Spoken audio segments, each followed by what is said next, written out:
रेखा ही बॉलिवूडची सर्वात जुनी अभिनेत्री आहे। आजही तिच्या सौंदर्यावर अनेक चाहते फिदा असतात। रेखाने आजपर्यंत वेगवेगळ्या प्रकारच्या भूमिका साकारल्या आहेत।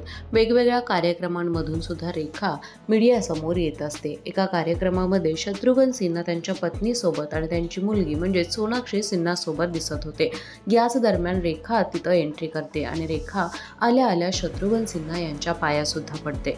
रेखा तिचं सौंदर्य आणि तिची बॉलिवूडची कारकीर्द जपत असताना मान्यवरांचा मान ठेवणं सुद्धा विसरत नाही, अशा कमेंट तिच्या चाहत्यांनी केल्यात। तुम्हाला याबद्दल काय वाटतं नक्की कळवा। व्हिडिओ आवडल्यास लाईक करा। अशाच नवनवीन एंटरटेनमेंट व्हिडिओसाठी माय महानगर मानिनीला जरूर सबस्क्राईब करा।